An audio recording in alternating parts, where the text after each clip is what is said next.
Hello friends, welcome to software engineering channel. FAQs के section में आज का हमारा टॉपिक है पैथोल लर्निंग गाइड। ये हम क्यों शेयर करने जा रहे हैं? इसलिए शेयर करने जा रहे हैं कि एक दो स्टूडेंट्स ने हमसे कमेंट्स में भी पूछा। इसके अलावा हमारे फेसबुक पेज के ऊपर भी कुछ रिक्वेस्ट आ रही थी मैसेजेस के अंदर कि आप कोई पाइथन के ट्यूटोरियल्स भी शुरू करें। तो फ़िलहाल हमारा कोई पाइथन के ऊपर ट्यूटोरियल स्टार्ट करने का प्रोग्राम तो नहीं है, लेकिन क्योंकि ये एक ट्रेंडिंग लैंग्वेज है और आजकल बहुत स्पीड में ऊपर जा रही है, तो बहुत सारे स्टूडेंट्स इसको सीखना चाहते हैं और अच्छी बात है। नई टेक्नोलॉजीज़ को अडॉप्ट भी करना चाहिए, सीखना भी चाहिए। तो मैंने ये सोचा कि मैं आपको एक पूरा प्लान दे देता हूँ जिसके ऊपर आप उसको फॉलो करके 4 वीक्स के अंदर 4 गोल्स को पूरा करके आप पाइथन के अंदर ग्रिप ले सकते हैं। ग्रिप का मतलब ये नहीं है कि 4 वीक्स के अंदर 4 गोल्स पूरे करने के बाद आपका 5th गोल की तरफ अगर आप जाएंगे तो आप जो है इतने ट्रेंड हो चुके होंगे कि अपना एक रोबोट बना के बैठ के सारे खाने वगैरह उसी से पकवाएंगे, घर उसी से साफ़ करवाएंगे। नहीं, बिल्कुल ऐसा मतलब नहीं है। 4 वीक्स एंड 4 गोल से जो मेरा मतलब है वो मैं यहाँ पे आपको पहले बताता चलूँ कि ये 4 वीक्स के अंदर आपको कम से कम पाइथन की सारी बेसिक हाउ नाउ मिल जाएगी कि पाइथन काम कैसे करती है, और आप बेसिक सारे प्रोजेक्ट बनाने के काबिल हो जाएंगे 4 वीक्स के अंदर, अगर आप मेरा जो प्लान मैं आपको देने जा रहा हूँ इसको फॉलो करते हैं। तो उसके बाद आप जैसे जैसे फर्दर प्रोजेक्ट्स करते चले जाएंगे आपको और से और ग्रिप आती चली जाएगी, क्योंकि प्रोग्रामिंग के अंदर ग्रिप आपको आती है प्रोग्रामिंग को इस्तेमाल करने से, प्रोग्रामिंग के अंदर प्रैक्टिस करने से। अगर आप ये सोच रहे हैं कि आप बुक के अंदर प्रोग्रामिंग पढ़ के बैठ जाएंगे और बोलेंगे जी मुझे प्रोग्रामिंग आती है, तो ऐसा बिल्कुल भी नहीं है। आप जब उस प्रोग्रामिंग को करेंगे, उसके अंदर से एरर्स आएंगे, मुख्तलिफ़ किस्म के इश्यूज़ आएंगे, उनको सॉर्ट आउट करेंगे, तब आप सीखेंगे। तो स्टार्ट करते हैं कि पाइथन के बारे में आपको पूरी एक गाइडलाइन देने जा रहा हूँ, एक प्लान देने जा रहा हूँ। आपने इसको फॉलो करना है और 4 वीक जब आपके पूरे हो जाएं तो आपने इसी वीडियो के कमेंट सेक्शन में आके बताना है कि क्या उस प्लान से आपको फ़ायदा हुआ या नहीं हुआ। सो स्टार्ट करते हैं। सबसे पहले पाइथन होती क्या है? पाइथन एक प्रोग्रामिंग लैंग्वेज है। अगर आप पाइथन की लर्निंग गाइड देख रहे हैं तो डेफिनेटली आपको इतना पता चल चुका होगा कि पाइथन एक प्रोग्रामिंग लैंग्वेज है और आप उसी को सीखने के लिए कोई गाइड ढूंढ रहे हैं कि किस तरीके से इसको सीखने के बेस्ट अप्रोच होगी। अच्छा, it is most commonly in use in the field of AI and data science. Artificial intelligence और डाटा साइंस के अंदर ये लैंग्वेज बहुत ज़्यादा इस्तेमाल हो रही है। आर्टिफिशियल इंटेलिजेंस क्योंकि हर चीज़ के अंदर आती जा रही है, रोबोटिक्स की तरफ ट्रेंड इतना ज़्यादा जा रहा है आजकल हमारी आईटी इंडस्ट्री का, तो उसके अंदर पाइथन को बाकी लैंग्वेजेस पे प्रायोरिटी दी जा रही है। क्यों प्रायोरिटी दी जा रही है? इस वजह से प्रायोरिटी दी जा रही है कि हर लैंग्वेज का अपना डोमेन होता है। ये जो कहते हैं ना कि कौन सी लैंग्वेज बेस्ट है, मेरी सोच के मुताबिक दुनिया का स्टूपिड क्वेश्चंस के अंदर से ये एक है कि कौन सी लैंग्वेज बेस्ट है। यार ऐसे कैसे हो सकता है? ये कंपटीशन का टाइम है इस वक्त। आपको जो लैंग्वेज मार्केट में नज़र आ रही है वो इसीलिए सर्वाइव कर रही है क्योंकि वो एक अच्छी लैंग्वेज है। जो लैंग्वेजेस अच्छी नहीं होती वो ख़त्म हो जाती हैं। इस दौर में इतना टाइम किसी के पास नहीं है कि जो एक फ़जूल लैंग्वेज है उसको बैठ के सीखे। अगर आप जावा की बात करते हो वो अपनी जगह बेस्ट है, अगर आप पाइथन की बात करते हो वो अपनी जगह बेस्ट है, अगर आप डॉट नेट प्लेटफॉर्म पे आ जाते हो, सी शार्प की बात करते हो, वो अपनी जगह बेस्ट है। हर लैंग्वेज का अपना एक डोमेन होता है, लैंग्वेज अपने उस डोमेन में काम करती है। आप किसी क्रिकेट प्लेयर को किसी सिंगर से उठा के कंपेयर नहीं कर सकते, नहीं कर सकते ना। क्यों? क्योंकि दोनों स्टार्स हैं इसलिए आप कंपेयर कर रहे हो। इसी तरीके से आप एक पाइथन को उठा के जावा से कंपेयर नहीं कर सकते, सिर्फ इस बेस पे कि दोनों प्रोग्रामिंग लैंग्वेजेस हैं। ठीक है, जो काम पाइथन करती है वो जावा भी कर सकती है, जो काम जावा करती है वो पाइथन भी कर सकती है, लेकिन जावा की अपनी स्पेशलिटी है, वो स्पेशलिटी में अपना अच्छा काम करेगी। जावा जितनी अच्छी नेटवर्क प्रोग्रामिंग करती है, पाइथन शायद उस लेवल पे कहीं पीछे रह जाए, लेकिन पाइथन एआई में जितना आगे जा रही है शायद जावा उस लेवल पे कहीं पीछे रह जाए। तो हर किसी का अपना डोमेन है। एनीवेज, अब देखते हैं कि आपकी जो पाइथन लैंग्वेज है वो इस्तेमाल कहाँ कहाँ हो रही है। एक तो एआई में हो रही है, एक डाटा साइंस में। ये इसकी स्पेशलिटीज़ हैं, इनके अंदर ज़्यादा अच्छे तरीके से ये आपको सपोर्ट कर रही है। लेकिन इसका मतलब ये नहीं कि यहीं तक लिमिटेड है। आपकी पाइथन लैंग्वेज आपके सॉफ्टवेयर डेवलपमेंट के लिए भी यूज़ हो सकती है, सेम लाइक जैसे आप जावा को यूज़ करते हो, जैसे आप सी शार्प को यूज़ करते हो। आपकी वेबसाइट डेवलपमेंट के लिए भी यूज़ हो सकती है, सेम लाइक जैसे आप पीएचपी को यूज़ कर रहे हो। इसी तरीके से आपकी गेम डेवलपमेंट के लिए भी यूज़ हो सकती है, अगेन सेम लाइक जैसे आप यूनिटी 3D वगैरह के अंदर सी शार्प को यूज़ करके गेम्स बनाते हो। ऐसे ही यूनिटी तो नहीं, लेकिन इसके अपने टूल्स मौजूद हैं जिनको यूज़ करके आप पाइथन के जरिए गेम डेवलपमेंट कर सकते हैं। अच्छा, ये जो प्रोग्रामिंग लैंग्वेज है इसको अब आहिस्ता आहिस्ता बड़ी जो टेक्नोलॉजी की कंपनीज़ हैं, टेक कंपनीज़ हैं, वो भी आहिस्ता आहिस्ता अडॉप्ट कर रही हैं। जैसे उनके अंदर सबसे टॉप पे गूगल है, गूगल भी अब आहिस्ता आहिस्ता पाइथन की तरफ आ रहा है। अच्छा, उसके बाद पाइथन 2 और पाइथन 3 के अंदर डिफरेंस क्या है, ये चीज़ें मैं आपको बता रहा हूँ। आप ये सोच रहे होंगे कि ये तो प्लान बताने जा रहे थे, ये कौन सी कहानी शुरू कर दी कि पाइथन क्या है और पाइथन 2 पाइथन 3 क्या है। ये चीज़ें वो क्वेश्चंस हैं जो आपको एक ट्रैक सेट करने में हेल्प करेंगे। हो सकता है कि आपको पाइथन 2 और पाइथन 3 का फ़र्क ना पता हो और आप किसी ऐसी ट्यूटोरियल सीरीज़ को फॉलो करना शुरू कर दें जो कि पाइथन 2 सिखा रही है और बाद में आपको पता चले कि सीखनी तो मैंने पाइथन 3 थी। तो इस चीज़ लिए ये चीज़ें सुनना लाजमी है। अच्छा, लैंग्वेज का नाम क्या है? पाइथन है। अब ये पाइथन 2 एंड पाइथन 3 क्या है? ये इसके दो वर्जन हैं। पहले पाइथन 2 आया, फिर पाइथन 2 के बाद उसके अंदर कुछ एडवांस फीचर डाले गए। मुख्तलिफ चीज़ें जो पाइथन 2 में एक तरीके से हो रही थी उनको और सिंपल और अच्छे तरीके से करने के लिए क्या किया गया कि पाइथन 3 बनाई गई। पाइथन 3 के अंदर वो चीज़ें और सिंपल कर दी गई। और आपको बताता चलूँ कि पाइथन लैंग्वेज ओवरऑल वैसे ही बाकी प्रोग्रामिंग लैंग्वेज से ज़्यादा ईजी टू अंडरस्टैंड है। इसमें आपको कोई बहुत ज़्यादा ब्रैकेट्स नहीं देनी, कोई बहुत ज़्यादा वेरिएबल्स के नाम अलग अलग आपने जाके नहीं लिखने हैं। इन शॉर्ट ये एक बहुत ही ज़्यादा स्ट्रेट फॉरवर्ड लैंग्वेज है और इसको सीखना और इसके लिखे हुए कोड को पढ़ना इंतहा से ज़्यादा आसान है। अच्छा, इसके बाद हम चलते हैं हाउ टू लर्न पाइथन। अब हमारा असली टॉपिक आ जाता है कि हमने इसको सीखना कैसे है। ठीक है, अब मैं आपको क्या करूँगा कि मैं आपको एक एक प्लान दूंगा। वो प्लान क्या है? आपके पास 4 वीक्स होंगे और उन 4 वीक्स के अंदर आपके पास 4 गोल्स होंगे। वो गोल्स भी मैं ही भी आपको देने वाला हूँ। ठीक हो गया? आपने क्या करना है, पहले हफ्ते के अंदर आपने पहला गोल पूरा करना है, यानी कि 7 डेज़ में। उसके बाद आपने बिल्कुल उसी मेरे दिए हुए प्लान के मुताबिक आपने दूसरे हफ्ते में दूसरे गोल पे जाना है, फिर तीसरे पे एंड सो ऑन चौथे पे। और मैं आपको एश्योर करता हूँ कि अगर आपने इस चीज़ को सही तरीके से फॉलो किया तो 4 वीक्स के बाद आप खुद ये कहेंगे कि जी मैं पाइथन में काम कर सकता हूँ। ओके, अब चलें हम देखते हैं कि क्या है पहला week and goal 1, focus on the basics. ठीक है, यानी कि पहले हफ्ते के अंदर जो आपका पहला गोल है वो क्या करना है, अपने बेसिक्स पे फोकस करना है। आपने करना क्या है, ये करना है आपने कि आपने उठाना है अपना लैपटॉप कंप्यूटर और आपने लेके बैठ जाना है। आपने ये देखना है कि इसके अंदर कोई स्क्रीन पे कोई कंसोल पे कोई चीज़ प्रिंट करवानी हो तो आप कैसे प्रिंट करवाते हो, लाइक हेलो वर्ल्ड। अगर आपने 2 नंबर जमा करने हो तो आप कैसे करते हो, इसकी अरे कैसे बनती है, इसके अंदर वेरिएबल में इनपुट कैसे ली जाती है, इसके अंदर इफ़ एंड एल्स कैसे काम कर रही है, इसमें फॉर लूप कैसे काम कर रही है, ये सारी चीज़ें देखनी है। अब ये चीज़ें कहाँ से देखनी है, जो हेल्पिंग मटेरियल्स की जो लिंक हैं वो भी मैं आपको आगे दूंगा। और ये कोड लिखना कहाँ पर है, इसके आईडीईज़ कौन कौन से हैं उनके भी लिंक मैं आपको दूंगा और मैं आपको बताऊंगा कि कौन सा अच्छा है। खाली आप इस वीडियो को आराम से बैठ के देखें।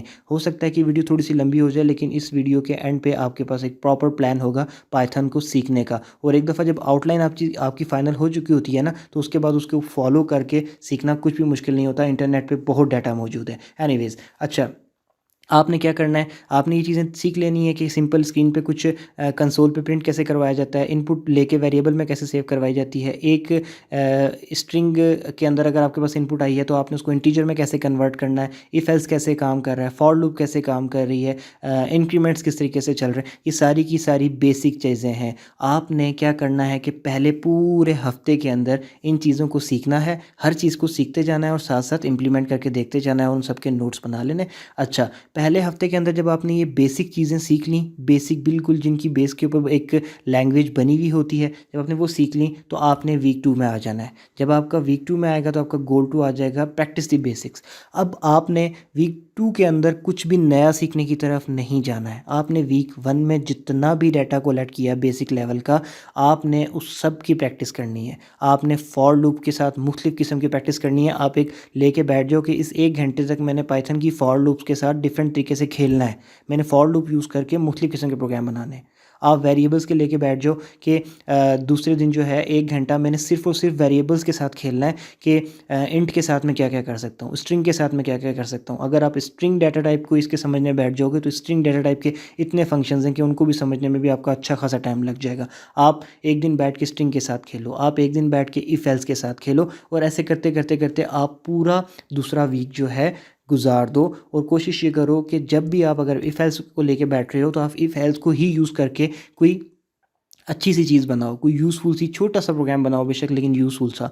आप वेरिएबल से खेलो, इनपुट्स लो, आउटपुट्स दो, फॉर लूप से खेलो, दूसरा हफ़्ता आपने सिर्फ़ और सिर्फ इसी चीज़ के अंदर जो है लगाना है कि जो आपने पहले हफ़्ते में जो बेसिक्स कलेक्ट की थी उन्हीं को मुख्तलिफ़ तरीके से घुमा फिरा के यूज़ करके उनके साथ खेल खेल के दूसरा हफ़्ता गुजार देना है। दूसरा हफ़्ता आपका गुजर गया, अब आप आ जाते हो वीक 3 के ऊपर और उसके अंदर गोल 3 क्या है कि लर्न अबाउट लाइब्रेरीज़। ठीक है, अब आपको नहीं पता कि लाइब्रेरीज़ क्या हैं, आप जाएँ गूगल पे लिखें what is the concept of libraries in Python. आप ये लिखें, आप उसको पढ़ें कि लाइब्रेरीज़ क्या हैं। 2 से 3 रैंडम लिंक्स के ऊपर से लाइब्रेरीज़ को पढ़ें, आपको थोड़ा सा आइडिया हो जाएगा कि लाइब्रेरीज़ क्या हैं। लाइब्रेरीज़ एक्चुअली आपको काफ़ी सारी चीज़ों के बने बनाए फंक्शन दे देती हैं। आप उन लाइब्रेरीज़ को अपने पाइथन के प्रोग्राम में इंक्लूड करते हैं और उसके बाद आप उनके बिल्ट इन फंक्शंस को यूज़ करके अपना काम कर लेते हैं। बेसिक्स मैंने भी आपको बता दी।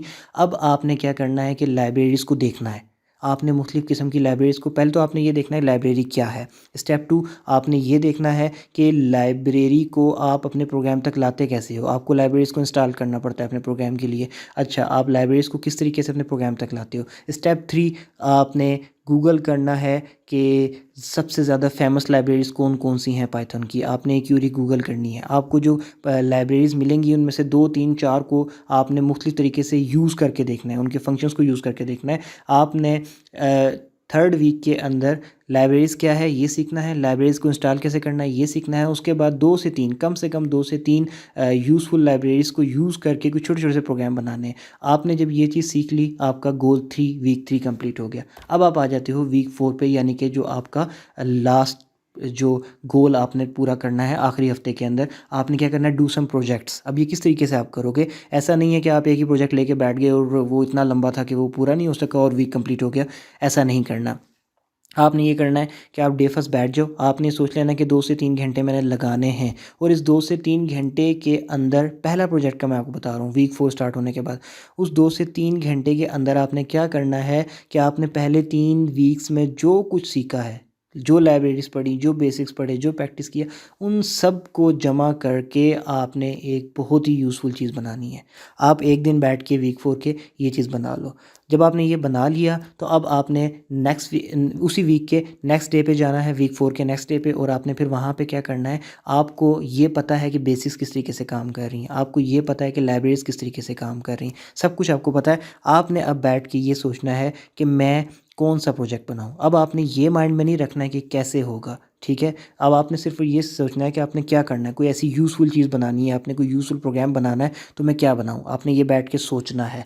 जब आप ये सोच लेंगे, आपने फिर क्या करना है कि उस पूरे बड़े प्रॉब्लम को छोटे छोटे छोटे से प्रॉब्लम्स में डिवाइड करके, तो आपने ये सोचना है कि जी मुझे यूज़र से कुछ इनपुट लेनी है तो ठीक है मैं वेरिएबल्स में सेव करवा लूँगा, या आउटपुट दिखानी है तो मैं ऐसे दिखा लूँगा। अच्छा, ये काम है, इसकी लॉजिक्स मैंने खुद बनानी है, तो आपको बेसिक्स आते हैं, इफ एल्स आते हैं, फॉर लूप्स आती हैं, सब चीज़ें आती हैं, इनको यूज़ करके बनाएं। अच्छा, कोई और बड़ा काम है तो आपने फिर उसके ऊपर सर्च करना है कि क्या इस काम को करने के लिए आपके पास लाइब्रेरीज़ मौजूद हैं या नहीं। अच्छा, सर्च कहाँ करेंगे, क्वेश्चन कहाँ करेंगे, उसका भी मैं आपको आगे बताऊँगा। आपने वो सर्च करके लोग लाइब्रेरीज़ आपको बताएंगे, नेट से आपको हेल्प मिलेगी कि जिस काम को करने के लिए ये लाइब्रेरीज़ मौजूद हैं, आपने उनको स्टडी करना है। उनको स्टडी करके आपने फिर दूसरे दिन भी आपने 1 2 दिन लगाकर एक और यूज़फुल एप्लीकेशन बनानी है, और इस 4th वीक के कंप्लीट होते होते आपने कम से कम 2 या ज़्यादा से ज़्यादा 4 छोटे छोटे प्रोग्राम्स जो कि यूज़फुल हों और उनके अंदर सारी चीज़ें यूज़ हो रही हों जो आपने पीछे 3 वीक्स में पढ़ी हैं वो, और फिर या फिर इसके अलावा जो आपने इस 4th वीक के अंदर ही कोई अपनी यूज़फुल चीज़ बनाने के लिए रिसर्च करके निकाली वो यूज़ हो रही हों।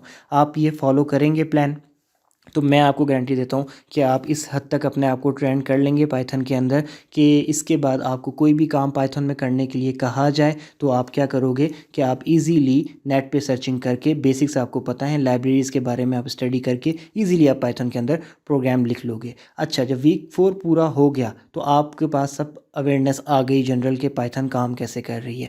नेक्स्ट इसके बाद आपने करना ये है कि जब पाइथन पे तो आपको आपके गोल पूरे हो चुके हैं, आपको लैंग्वेज पाइथन आ चुकी है। अब आपने ये करना है कि अब आपने बेसिक्स पढ़ लेने के पाइथन में ऊप कैसे काम कर रही है। उसके बाद आपने अपने आप को देख लेना है कि आपको किस तरफ जाना है, आपने वेब डेवलपमेंट वाली साइड पे जाना है या फिर आपने सॉफ्टवेयर डेवलपमेंट वाली साइड पे जाना है पाइथन को लेकर। तो आपने क्या करना है कि आपने फिर उस जिस साइड पे जाना है, वेब डेवलपमेंट पे या सॉफ्टवेयर डेवलपमेंट पे या फिर एआई में, हर चीज़ के लिए अपने अपने फ्रेमवर्क्स मौजूद हैं। आपने फिर उनको सर्च कर लेना है कि जी वेब डेवलपमेंट के लिए कौन कौन से फ्रेमवर्क्स मौजूद हैं। तो लेट्स सपोज आपके आपके पास एक एग्जांपल आंसर आ जाता है कि फ्लास्क मौजूद है, आपने क्या करना है, आपने ये देख लेना है कि फ्लास्क के अंदर पाइथन को कैसे इंप्लीमेंट करना है। लेकिन फ्रेमवर्क्स की तरफ जाने से पहले ऑब्जेक्ट ओरिएंटेड प्रोग्रामिंग को लाजमी देख लीजिएगा। तो इस तरीके से आप अपने पाइथन को लेकर आप अपने एक डोमेन में वेब डेवलपमेंट या सॉफ्टवेयर डेवलपमेंट या एआई के अंदर आहिस्ता आहिस्ता एंटर होते चले जाएंगे और बेसिक्स आपको पता है। और उसके बाद लर्निंग जो है वो एक नेवर एंडिंग प्रोसेस है।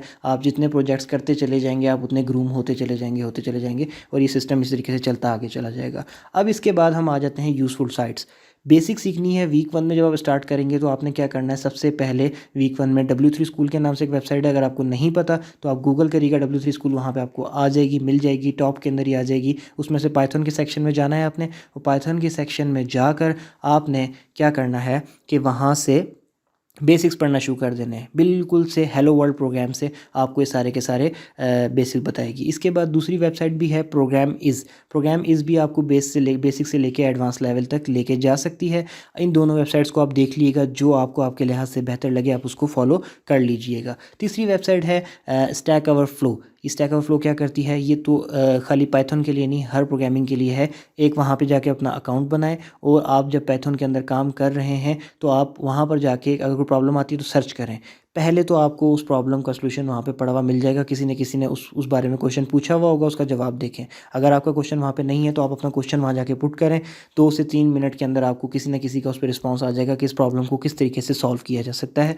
आप वहाँ से पढ़ें, सीखें और उसके बाद उसको इम्प्लीमेंट करें। अच्छा, इसके बाद python-forum.io ये भी एक अच्छा प्लेटफॉर्म है। यहाँ पर आप लोग मुख्तलिफ़ किस्म के ट्यूटोरियल्स भी पोस्ट करते रहते हैं, आप अपने क्वेश्चन भी पोस्ट कर सकते हैं, आप रैंडम किस्म के बने बनाए एग्जाम्पल कोड्स भी ले सकते हैं। यहाँ पे अकाउंट बनाएं, उन फॉर्म्स का आइडिया उठाएं।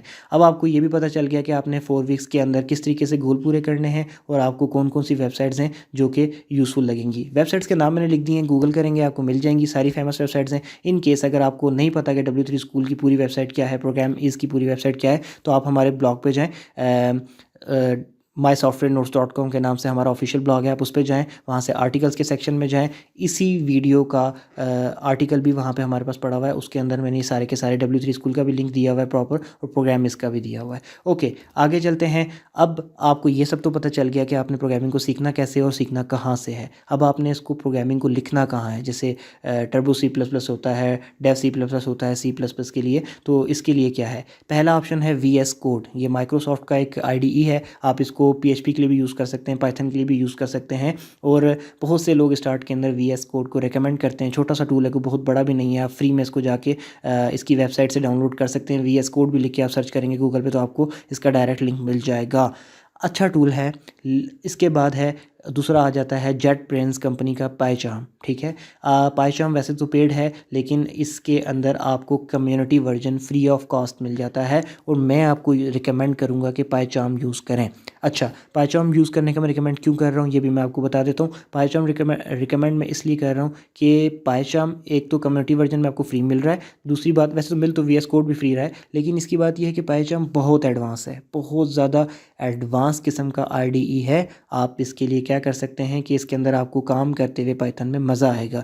मैं VS कोड इसलिए रिकमेंड नहीं कर रहा कि VS कोड जब आप एक्सपर्ट हो जाएं तो बेशक जानना चाहें तो आप जा सकते हैं, लेकिन VS कोड एक न्यू लर्नर को बहुत ज़्यादा लर्निंग करने में हेल्प नहीं करता, लेकिन पाइचार्म का इंटेलिजेंस इतना अच्छा है कि वो आपको लर्न करने में हेल्प करेगा बहुत सी जगह। जब आप यूज़ करेंगे तो आपको आइडिया हो जाएगा।